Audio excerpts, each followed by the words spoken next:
नमस्कार, PTC news देख रहे सभी दर्शकों का स्वागत। मैं हूं आपके साथ अतुल वर्मा, लेकर हाजिर हूं प्रदेश की तमाम खबरों का हाल। बुलेटिन का आगाज करेंगे, लेकिन सबसे पहले एक नजर हेडलाइंस पर। यमुनानगर के मॉडल टाउन में फायरिंग और हाईवे पर लूट के बाद बदमाश ने की खुदकुशी। पुलिस कर रही थी पीछा, सरेंडर न करके की आत्महत्या। यमुनानगर में हिट एंड रन का बड़ा मामला आया सामने। आरोपी कार चालक ने थाने में घुसाई कार, पुलिसकर्मी पर चढ़ाई गाड़ी, आरोपी कार चालक गिरफ्तार। विधानसभा के डिप्टी स्पीकर कृष्ण मिड्ढा ने केजरीवाल पर दिया बड़ा बयान, कहा भगवंत मान कर ले तैयारी, केजरीवाल बनना चाहते हैं पंजाब के सीएम। निकाय चुनावों को लेकर आप नेता सुशील गुप्ता का बयान, कहा पार्टी सिंबल पर लड़ेंगे चुनाव। दिल्ली चुनाव के नतीजों पर भी दिया बयान। और जींद की युवा तीरंदाज काजल की रंग लाई मेहनत, उत्तराखंड में हुई नेशनल गेम्स में जीता गोल्ड, परिवार, कोच और चाचा को दिया श्रेय।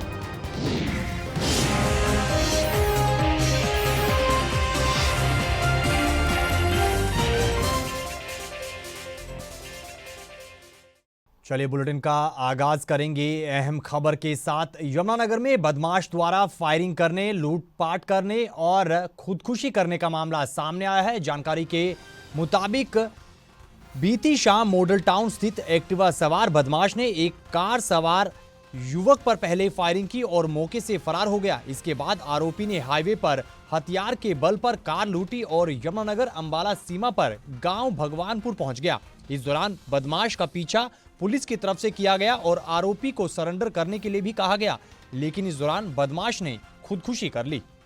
प्रबंधक थाना सिटी यमुनानगर मौके पे पहुंचे थे और उसके बाद जो उसके साथी थे उन्होंने उसको गाबा हॉस्पिटल में दाखिल करवाया था, जिस के संबंध में कंट्रोल रूम से वीटी करवाएगी और पूरे ज़िले में नाकाबंदी करवाएगी।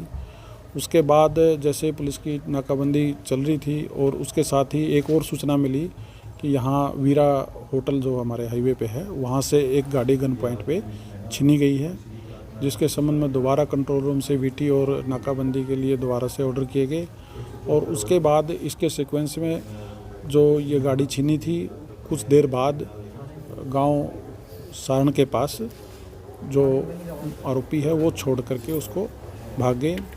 जिसके बाद फिर कंटिन्यूएंस में पुलिस की जो टीम लगी हुई थी, तो पुलिस को कुछ लीड मिली इसके बारे में कि भी ये किसी एक अन्य साथी के साथ लगातार संपर्क में था, तो उसके माध्यम से पुलिस को लीड मिली और उसके बेसिस पे पुलिस की टीम यहाँ पहुँची। यहाँ पहुँचने के बाद पुलिस की टीम के द्वारा इसको कहा गया सरेंडर करने के लिए, लेकिन इसने सरेंडर करने के बजाय खुद के गोली मार करके खुदकुशी की है। इधर यमुनानगर में हिट एंड रन का बड़ा मामला सामने आया है। जानकारी के मुताबिक कार चालक द्वारा एक पुलिस थाने में कार घुसा दी गई। उसके बाद पुलिसकर्मी की तरफ से उसे रोकने का प्रयास किया गया, लेकिन कार चालक ने पुलिसकर्मी पर भी गाड़ी चढ़ा दी और ये पूरी घटना सीसीटीवी कैमरे में कैद हुई है और इसकी तस्वीरें भी सामने आई है। इसके बाद एसएचओ की तरफ से कार चालक का पीछा किया गया, लेकिन आरोपी कार चालक ने एसएचओ की गाड़ी को भी टक्कर मारने का प्रयास किया, लेकिन आरोपी को अब गिरफ्तार कर लिया गया है और उससे पूछताछ की जा रही है। गिरफ्तारी से थाने के अंदर गाड़ी लेके आया तो संतरी खड़ा था, उसने पूछा भी क्या बात है, उसने उसको ललकारा। फिर उसने सब इंस्पेक्टर ईश्वर सिंह है, उसको संतरी ने बोला तो उनको एकदम उसने बैक की गाड़ी, वहाँ भी कुचलने की कोशिश की। उसके बाद में थाने से बाहर गए तो सीधी टक्कर सब इंस्पेक्टर और उस जवान को उन्होंने मारी। पब्लिक भी वहाँ बच गई, काफ़ी पब्लिक थी, बचाव हो गया और भाग गया। मेरे को सूचना मिली, मैंने उसके पीछे गाड़ी लगाई, सडोरा रोड से थोड़ी आगे में उसको क्रॉस किया तो फिर उसने मेरी गाड़ी की टक्कर मारी। फिर हम उसको कपूरी के पास उसको काबू किया, जिसका नाम पता पूछा, उसने अपना नाम जगदीप सिंह सनफ जोगिंदर सिंह आर.ओ. कपूरी खुर्द बतलाया। मुकदमा दर्ज कर दिया, गिरफ्तारी कर लिया। हरियाणा में होने वाले निकाय चुनावों को लेकर आम आदमी पार्टी के नेता सुशील गुप्ता ने पार्टी के पदाधिकारियों के साथ मीटिंग की है। वहीं मीटिंग के बाद आप नेता सुशील गुप्ता ने कहा कि इस बार निकाय चुनाव पार्टी सिंबल पर लड़ा जाएगा और पार्टी की पूरी तरह से तैयारी है। इस दौरान उन्होंने जीत का भी दावा किया। वहीं दिल्ली चुनाव के नतीजों पर बोलते हुए आप नेता सुशील गुप्ता ने कहा कि इस बार दिल्ली की जनता ने हमें विपक्ष में बैठने का मौका दिया है और विपक्ष में रहकर जनता की आवाज बुलंद की जाएगी। आम आदमी पार्टी ने तय किया है कि नगर निगम के, नगर पालिका के, नगर परिषद के सारे चुनाव हम लड़ेंगे पूरे हरियाणा में और सिंबल पे लड़ेंगे। आम आदमी पार्टी का राष्ट्रीय नेतृत्व ने जिम्मेदारी हरियाणा स्टेट के ऊपर छोड़ी है कि हम कहाँ कहाँ किस किस को कैसे कैसे चुनाव लड़ाएं। तो पूरे हरियाणा के अंदर मैं घूम रहा हूँ और कैंडिडेटों के नाम आ रहे हैं और पूरी मेहनत के साथ, पूरी शिद्दत के साथ बीजेपी के भ्रष्टाचार को ख़त्म करने के लिए, हरियाणा में कूड़ों के ढेर को ख़त्म करने के लिए, नालियों की सफाई, पेड़ों की कटाई, 24 घंटे बिजली पानी मिले, इस सोच के साथ ये निगम के चुनाव लड़ाए जा रहे हैं। फरीदाबाद निगम इन्होंने 3 साल चुनाव लेट किया। ऐसे सब जगह कहीं ना कहीं नियमों की धज्जी उड़ाते हुए ऐसा भी आया कि सिर्फ पेपरों पे काम हुआ, धरातल पे काम नहीं हुआ और पेमेंट कर दी। आज भारतीय जनता पार्टी में सब कुछ ठीक ठाक नहीं चल रहा। कहीं अपने वरिष्ठ मंत्रियों के खिलाफ शोकॉज नोटिस देते हैं तो कहीं इनके अध्यक्ष के खिलाफ एफआईआर लिखी जाती है। ये जो स्थिति है, हरियाणा के विकास की तरफ ध्यान नहीं दिया जा रहा। हरियाणा विधानसभा के डिप्टी स्पीकर कृष्ण मिड्डा ने अरविंद केजरीवाल को लेकर बड़ा बयान दिया है। भिवानी पहुंचे कृष्ण मिड्डा ने कहा कि अरविंद केजरीवाल अब पंजाब का सीएम बनना चाहते हैं। ऐसे में भगवंत मान अपनी तैयारी कर लें, क्योंकि अरविंद केजरीवाल बिना कुर्सी के नहीं रह सकते। इस दौरान उन्होंने निकाय चुनाव में पार्टी की जीत का दावा किया, साथ ही पीएम मोदी के नेतृत्व का भी जिक्र किया है। अरविंद केजरीवाल सत्ता के बिना नहीं रह सकता, कुर्सी के बिना नहीं रह सकता। अब उसका मन है कि यहाँ से दिल्ली से तो लोगों ने मुझे नकार दिया है, अब उनकी चेष्टा है कि कम से कम और कुछ ना हो तो पंजाब का ही मुख्यमंत्री बनूं, ऐसी सोच विचार है। क्योंकि जो मोह है, जो लोभ है, जो लालच है, कुर्सी का लालच जा नहीं रहा। वहीं पर मैं ये कहूँगा कि हरियाणा में भी आप देखिए किस प्रकार से तीसरी बार भारतीय जनता पार्टी ने सरकार बनाने का काम किया, क्योंकि जनता ने एक मोहर लगाने का काम किया जो विकास की दृष्टि से, एजुकेशन की दृष्टि से, हर दृष्टि से जनता ने ये पाया कि ये सरकार बिल्कुल काबिलियत है। और उसी प्रकार से केंद्र में भी तीसरी बार भारतीय जनता पार्टी की सरकार बनने का जो अवसर प्राप्त हुआ, उसके कारण ये है कि हमारे देश के प्रधानमंत्री, उनकी नीतियों ने काम किया। और मैं ये कहूँगा कि आज आपके समक्ष है कि हिंदुस्तान का पूरे संसार के नक्शे में एक नाम है। तो हरियाणा में होने वाले निकाय चुनावों को लेकर सरगर्मियां तेज हैं। बात धर्मनगरी कुरुक्षेत्र की करें तो धर्मनगरी कुरुक्षेत्र में कई ऐसे मुद्दे हैं जिनका जिक्र स्थानीय लोगों ने किया है और स्थानीय लोगों के मुताबिक इस बार स्थानीय मुद्दों को लेकर कई समस्याओं को ध्यान में रखते हुए वोट डाला जाएगा। वहीं अन्य लोगों ने भी सफाई व्यवस्था, डंपिंग जोन, आवारा पशुओं का आतंक समेत अन्य मुद्दों का जिक्र किया है।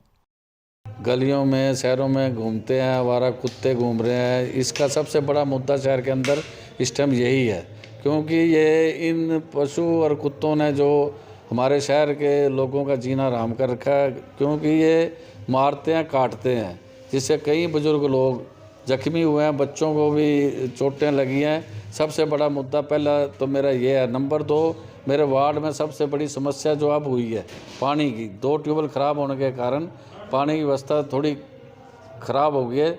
ये मेरा सबसे बड़ा मुद्दा। तो ये जो इस बार नगर परिषद के चुनाव हो रहे हैं, मुझे लगता है कम से कम 3 वर्ष तो डिले है। ये डिले इसलिए है क्योंकि यहाँ पे जो BLOs हैं या बड़े अधिकारी हैं, उनका काम जो है वो सिस्टमेटिक ढंग से, वार्ड वाइज सिस्टमेटिक ढंग से परिवार के हिसाब से वोट बनाना है। लेकिन वो अब भी नहीं, पहले भी नहीं, कभी ये ना हुआ है पिछले 10-15 सालों में, और तोड़ मरोड़ कर वोटें बनाई जाती हैं। और दूसरी बात ये है कि यहाँ पे जो विकास की बात है, यहाँ पे 32 के 32 वार्डों से कूड़ा करकट उठता है, उसके लिए कोई डंपिंग जोन मुझे नहीं दिखाई दिया। बार बार पिछले 2-3 सालों में हमने देखा कि बार बार डंपिंग जोन को कभी कहीं शिफ्ट कर देते हैं, कभी कहीं शिफ्ट कर देते हैं। तो ये बहुत बड़ी समस्याएं हैं। पिछले 22 साल से यहाँ पे शायद एक महिला चेयरपर्सन रही है, उसने शहर में कोई विकास कार्य नहीं कराया। नालियाँ गंदगी भरी पड़ी हैं, सड़कें टूटी पड़ी हैं, बेहाल है शहर। कौन रहा है नगर परिषद का? सुभाष सुधा जी हैं यहाँ पे, शायद पहले विधायक मंत्री थे, उनकी वाइफ उमा सुधा। विकास कार्य कुछ नहीं हुए पिछले 22 कुछ नहीं हुआ जी। मैं तो अब देखता हूँ काफ़ी एरिया में जाके गाँव में गलियों में कोई विकास नहीं है। जो सड़कें एक बार बन गई हैं वो पिछले 20 साल से द्वारा रिपेयर नहीं हुई, साइड टूट चुकी हैं, खड्डे पड़े हैं उनमें। तो जो भी नई भी चेयरपर्सन आएंगी उनसे ही प्रार्थना है कि वो काम करें, हाँ विकास करें, सफाई कराएं। गंदगी बहुत ज़्यादा है, बदबू आती है सड़कों में, नालियाँ भरी पड़ी हैं गंदगी। और क्या बड़ा इशू हो सकता है, क्योंकि पशु अक्सर देखने मिलते हैं गली पशु वाला तो आप देख लो जी, हाँ आवारा पशु बिल्कुल। कुत्ते खैर कंट्रोल नहीं होते, लेकिन पशु कंट्रोल हो सकते हैं। किसी भी सड़क पे आप चले जाओ, रात को 10-20 गायें सड़क पे खड़ी मिलेंगी। खबरों में आगे बढ़ेंगे, अगली खबर का जिक्र करेंगे। हरियाणा में होने वाले स्थानीय निकाय चुनावों को लेकर प्रदेश के कैबिनेट मंत्री कृष्ण पवार ने प्रतिक्रिया दी है और पार्टी की जीत का दावा किया है। इस दौरान दिल्ली चुनाव के नतीजों पर बोलते हुए उन्होंने केजरीवाल पर निशाना साधा, साथ ही भाजपा की प्रचंड जीत का जिक्र भी किया। उन्होंने कहा कि भाजपा के आने से दिल्ली की जनता अब अच्छा महसूस कर रही है और निश्चित तौर पर स्थानीय निकाय चुनावों में भी भाजपा का डंका बजेगा। जिनों के आशीर्वाद से 27 साल बाद दिल्ली में भारतीय जनता पार्टी सरकार बनी है और 11 साल बाद किस प्रकार से दिल्ली जूझ रही थी केजरीवाल की सरकार में, उससे छुटकारा मिला है। अब 2-3 दिन से दिल्ली के लोग बहुत अच्छा महसूस कर रहे हैं, क्योंकि 11 साल तक झूठ बोलकर राजनीति की। उन्होंने कहा कि मैं 2100 रुपये महिलाओं को दूंगा। पंजाब के अंदर 1000 की घोषणा की थी, आज तक वो पंजाब ही नहीं दे पाया। लेकिन भारतीय जनता पार्टी ने अपने मैनिफेस्टो में 2500 रुपये देने की बात कही है, हम देंगे। दूसरा उन्होंने कहा कि हरियाणा से जो दिल्ली का जो पानी पीने के लिए आता है उसमें हरियाणा जहर मिला कर देता है। तो माननीय नायब सैनी जी ने खुद जमुना के अंदर जा कर के उस पानी को पिया और जहाँ हरियाणा से दिल्ली में एंट्री पानी होता है वहाँ से पानी की बोतल भरी और दिल्ली के अंदर जो पानी है जमुना उसकी बोतल भरी, उसके अंदर सारा कालापन था और हमारा बिस्लरी जैसा पानी था। इधर खनौरी बॉर्डर पर भूख हड़ताल पर बैठे किसान नेता जगजीत डल्लेवाल का मेडिकल ट्रीटमेंट बीते दिन शुरू हो गया है। किसान नेता ने जानकारी देते हुए बताया है कि पिछले कई दिनों से नस ना मिलने की वजह से डॉक्टर्स को काफी समस्याएं पेश आ रही थी, लेकिन अब किसान नेता जगजीत डल्लेवाल का मेडिकल ट्रीटमेंट शुरू हो गया है। इस दौरान किसान नेता ने आंदोलन को लेकर तमाम जानकारी भी साझा की है। किसान आंदोलन 2 जो पिछले 364 ਦਿਨਾਂ ਤੋਂ ਚੱਲ ਰਿਹਾ ਹੈ ਸ਼ੰਭੂ ਖਨੌਰੀ ਤੇ ਰਤਨਪੁਰਾ ਬਾਰਡਰ ਤੇ ਪਿਛਲੇ 77 ਦਿਨਾਂ ਤੋਂ ਖਨੌਰੀ ਮੋਰਚੇ ਤੇ ਸਰਦਾਰ ਜਗਜੀਤ ਸਿੰਘ ਡੱਲੇਵਾਲ ਜੀ ਮਰਨ ਵਰਤੇ ਨੇ। ਕੁਝ ਦਿਨ ਪਹਿਲਾਂ ਉਹਨਾਂ ਨੇ ਮੈਡੀਕਲ ਸੁਵਿਧਾ ਲੈਣੀ ਸ਼ੁਰੂ ਕੀਤੀ ਸੀ, ਡ੍ਰਿਪ ਗਲੂਕੋਜ਼ ਇਹਨਾਂ ਨੂੰ ਦਿੱਤੀ ਜਾ ਰਹੀ ਸੀ, ਡ੍ਰਿਪ ਲਗਾਈ ਹੋਈ ਸੀ ਤੇ 6 ਦਿਨ ਪਹਿਲਾਂ ਉਹਨਾਂ ਦੇ ਜਿਹੜੀ ਹੱਥਾਂ ਦੀਆਂ ਨਾੜੀਆਂ ਜਿੱਥੇ ਆਪਾਂ ਗਲੂਕੋਜ਼ ਲਗਾਉਣੇ ਆ ਉਹ ਬੰਦ ਹੋ ਗਈਆਂ ਸੀ। ਜਦੋਂ ਹੀ ਗਲੂਕੋਜ਼ ਲਗਾਉਂਦੇ ਸੀ ਉਹ ਚੱਲਦੀ ਨਹੀਂ ਸੀ, ਨਾੜਾਂ ਲੱਭਣੀਆਂ ਜਿਹੜੀਆਂ ਉਹਨਾਂ ਦੀ ਵੇਨ ਲੱਭਣੀ ਮੁਸ਼ਕਲ ਹੋ ਰਹੀ ਸੀ। ਤੇ ਇਹ ਡਾਕਟਰਾਂ ਦਾ ਕਹਿਣਾ ਸੀ ਵੀ ਅਗਰ ਜਿਹੜੀਆਂ ਮੇਨ ਨਾੜਾਂ ਨੇ 2 ਅਗਰ ਉਹਨਾਂ 'ਚ ਡ੍ਰਿਪ ਲਗਾਉਣੇ ਆ, ਅਗਰ ਉਹ ਵੀ ਬੰਦ ਹੋ ਗਈਆਂ ਤਾਂ ਦਿੱਕਤਾਂ ਆ ਜਾਣਗੀਆਂ।